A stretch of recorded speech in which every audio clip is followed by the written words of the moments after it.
Hi friends, welcome back to my channel. My name is Coco, and today is a great day to be a hater. We're going to be talking about all the books I DNF'd so far this year, and I'm just going to talk to you about why I didn't finish them, what if I didn't like them, what was going on, if it was me, if it was the book. So let's just go ahead and get started. I'm going to set my mic down. I have, 8, 9, 10 books, so a nice even number. The first one is a doozy. So the first one that I'm going to be talking about is a thriller by Bockoven. It's called Fantasticland. This is a wannabe Lord of the Flies. It's about these teens that are in an amusement park. A hurricane hits and the power goes out and they don't have their phones. They have all these different supplies and stuff, but for some reason they start going after each other. It's very much, to me, from what I've seen, feels like, oh, kids these days type of thing. I DNF'd it because in the very beginning, I was like a chapter and a half in. They had these several weird like Islamophobic things going on. Some comments that made me think that the author probably supported some very bad things happening overseas, and being weird and Islamophobic. The owner of the amusement park is a Middle Eastern man, and immediately that set up red flags for me because our author is not Middle Eastern and is setting up a Middle Eastern man to be the villain. So I'm like, that feels a little weird to me.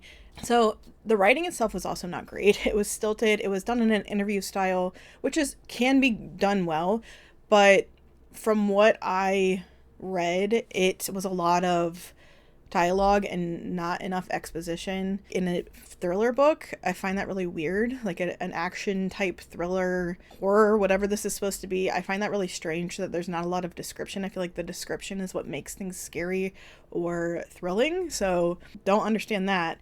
And I read some reviews after I DNF'd it and found out that a lot of the girls, a lot of the women that are in this, I don't know if all of them are underage or overage, their violence towards them was very much more explicit and usually had something sexual to do with it.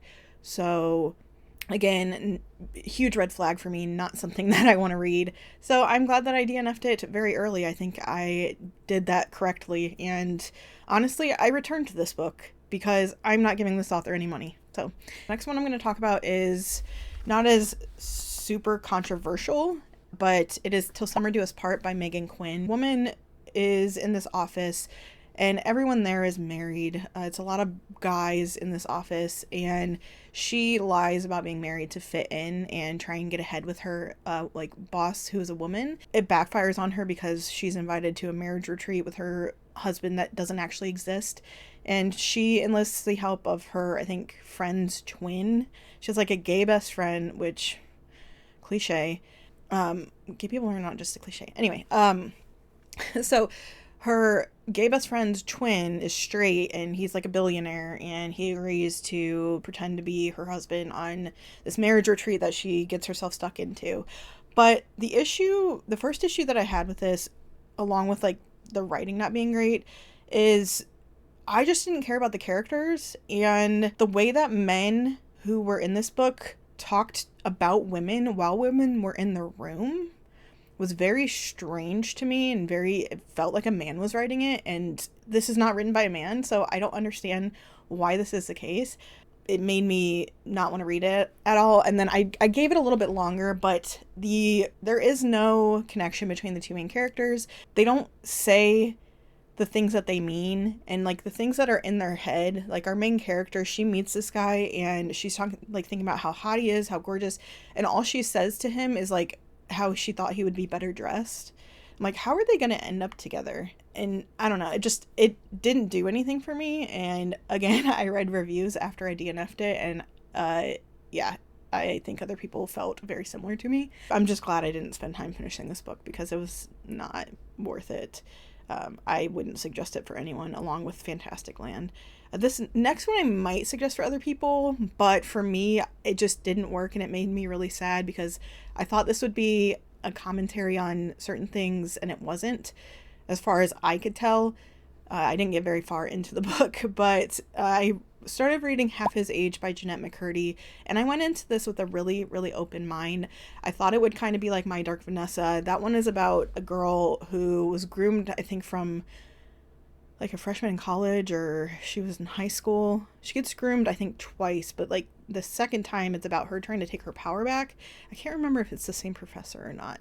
I read that a while ago, but it's really good, and it has a lot of good commentary on grooming, on predatory older male teachers, or just, you know, men in general that prey on very young women, even if they're legal age. A 30-year-old with a 19-year-old is pretty weird, and you got to wonder why that man is going after what is essentially a child. There's a lot of good commentary in that book, and I think it was done really well. I don't remember the author. I'll put it on the screen. But I feel conflicted because I really liked I'm Glad My Mom Died by Jenette McCurdy. I thought this would be similar. It's about Waldo, who is a teenage girl who is really in love with her teacher, and basically is just like won't stop bothering him until he, I guess, gives in to being with her. I don't know. But I understand where Jenette McCurdy is like trying to speak on things. This girl has not had a really great life growing up. Things have been really rough for her. But the deadpan way that she talks about things, and the uncomfortability that I felt with this teenage character describing pleasuring herself, I was like, I don't want to be a part of this. This is not comfortable to me. She's 17, and I don't want to be reading about that. It'd be like reading a YA romance and having like explicit sex in there. So that's the biggest reason why I DNF'd this book. I couldn't get over that. I can get over like grossness in writing, because apparently this book has a lot of that in there, but it felt a little bit too matter-of-fact and deadpan for me, and I didn't quite see the value in continuing to read it. It just made me too uncomfortable, and I didn't want to continue. Like I said, this might work for somebody else, and maybe I didn't get far enough into the book for it to be to have that commentary, but I really thought I was going to be one of those people. It's like, no, you just don't understand. It's, you know, it's nuanced, which, yes, a lot of books are nuanced, and you should read things with nuance and experience the world in a nuanced way, but I just couldn't finish it. I'm sorry. The next one is disappointing because I felt like it is the Blacktongue Thief, and I think the author is Christopher Buehlman. It was blurbed by Nicholas Eames, who wrote Kings of the Wyld, which I liked. I think I gave that one a 4. It was kind of like a quintessential fantasy book. The Blacktongue Thief is also fantasy. It was set up really interestingly. It's set up in a fantasy world. This man is a thief, and he's part of this troupe of thieves, and he has to pay back his debt. So he's become a highwayman. He robs people on the highway, and he's got some sort of like luck or like premonition. He has a bad feeling about robbing this one lone woman who's walking in the woods, and she was right, because she basically kind of massacres his whole group, and he's left with being her servant or going with her on a journey. And it started out with the first chapter being really interesting. It didn't seem like he was describing women in a weird way or anything like that. And then you get farther into it, and he's like every other male fantasy author. He objectifies women, and also every character that was greedy or, you know, not desirable that was a woman was overweight. I just got the red flags that I always get with those kind of books, and I am not going to waste my time on that. So, unfortunately, whereas the Kings of the Wyld books didn't have any of those egregious things, the Blacktongue Thief did, and I'm really upset by it because I thought it was different. I read the first chapter before I even bought the book, so it is what it is. The next one I think is going to surprise some people because it is a favorite of a lot of people, and that is Sharkheart by Emily Habeck. Habeck is her last name.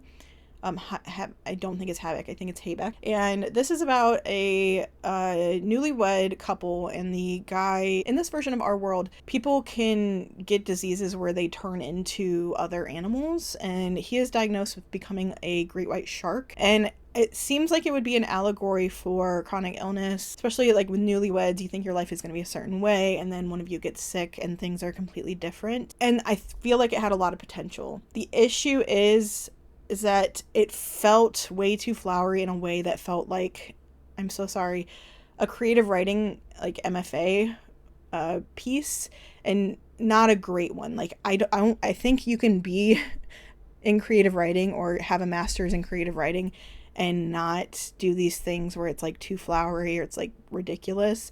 But this just, I didn't connect with the characters, especially because the way that the main guy character, the guy who's turning into the shark, thinks and talks about his wife. It's like, yeah, I liked her. She didn't challenge me on my art. And I'm like, okay, so you think she's lesser than you, so you're happy. Like, maybe I'm just being that friend that's too woke, but it's just, I don't know. It was weird the way he talked about her, and I couldn't get into it mostly because of the prose and the way that it was written. It was too much, and I just couldn't get into it. Okay, so the next two are by the same author. And this one's disappointing because this author is really hit or miss for me for some reason. The first one is The Love Hypothesis by Ali Hazelwood. I think the premise of this one, she has a lot of similar ones in there. I think they're all Raylo fan fiction.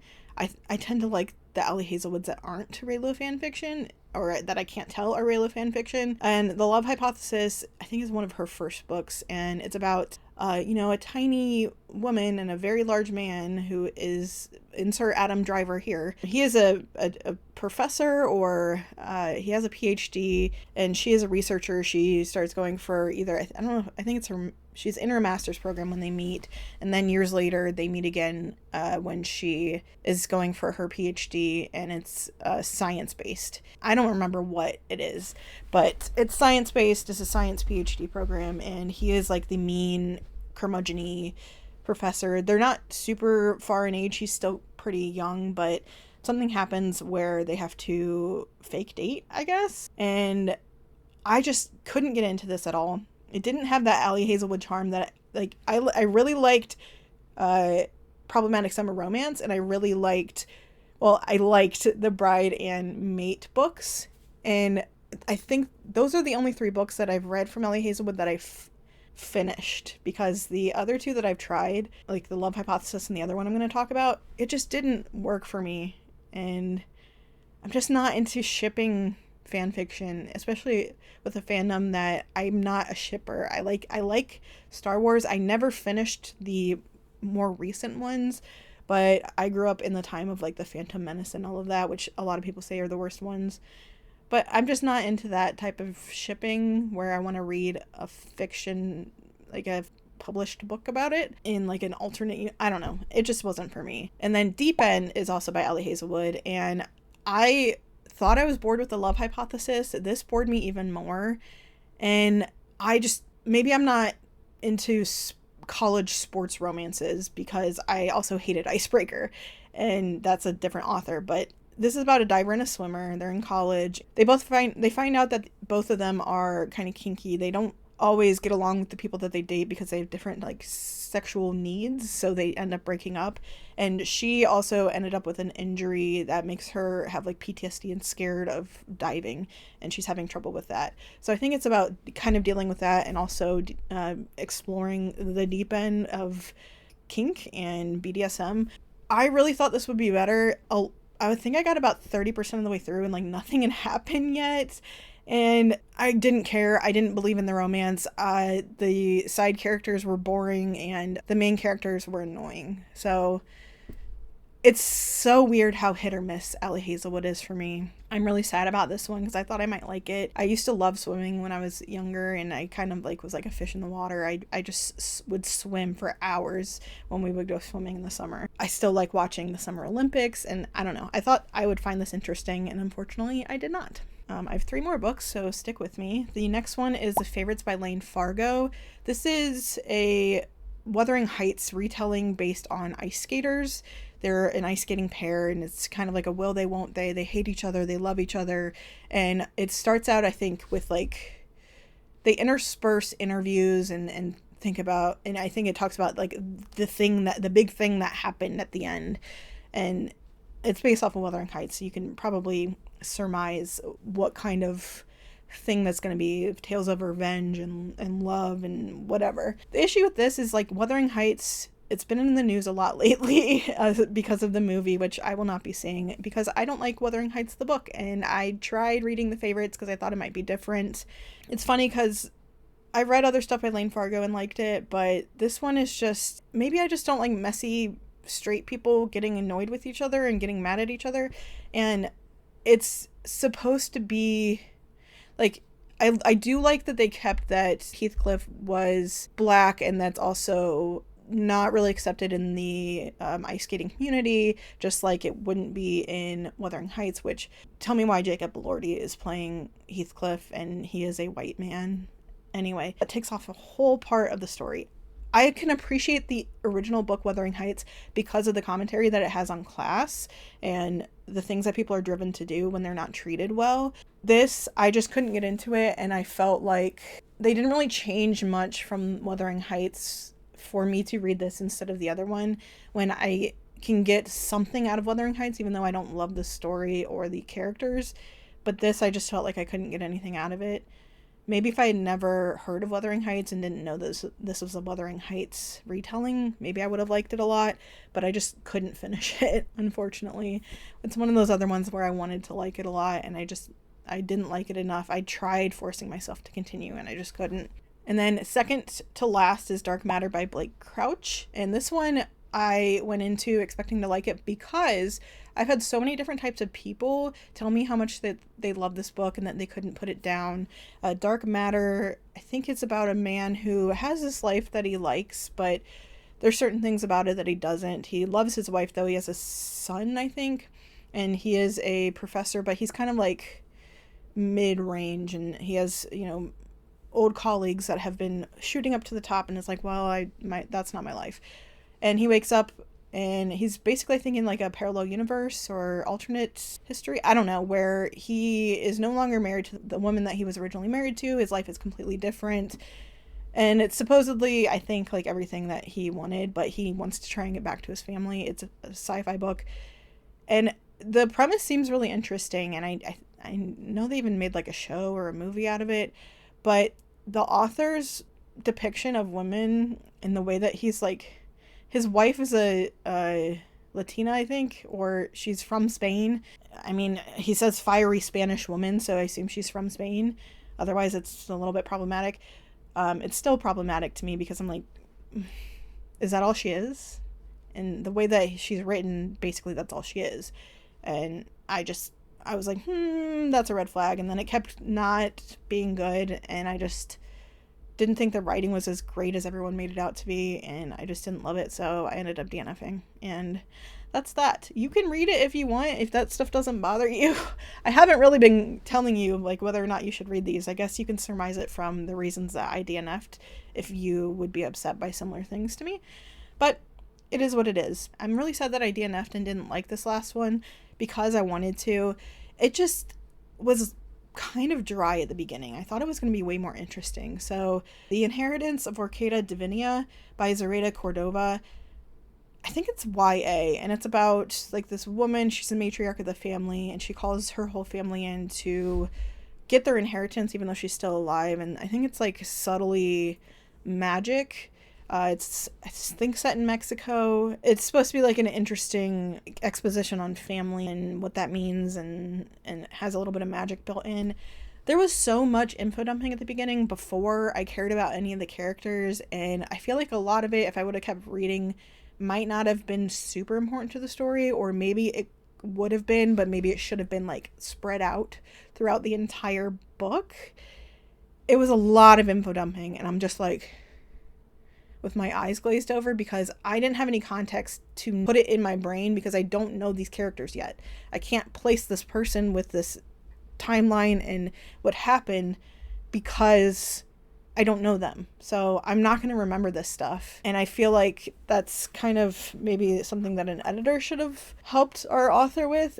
Maybe I would read more from this author in the future, or maybe if this was like re-edited. I would say you can still try it out if it's something that sounds interesting to you. I don't think I gave it enough justice with the way I was explaining what this book was about, but I just didn't get hooked on it enough, or even know the characters well enough before the info dumping and exposition, and it just made my eyes glaze over.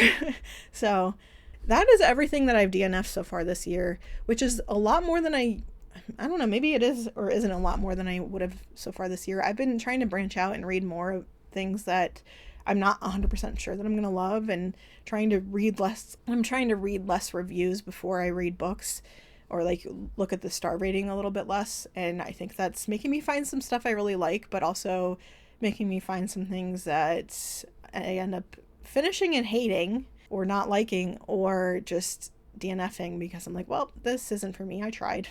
So I hope that you found this valuable. I hope you found this interesting. Maybe you just like to hear me spill the tea, but those are all the books I've DNF'd so far this year. We are only in March. I'm sure I'll have another one of these videos before the end of the year. And let me know if you want to see anything else similar to this. Let me know if you like when I'm a hater, because I'm okay with doing that. I don't want to do completely negative content all the time, but I do enjoy talking about books I don't like or DNF'd, so that other people don't have to waste their time if they feel similar about the themes that I DNF'd them for. So thank you so much for watching. I hope to see you again very soon. Make sure to like, comment, and subscribe, please, if you like my content, and I'll see you guys in the next video. Bye!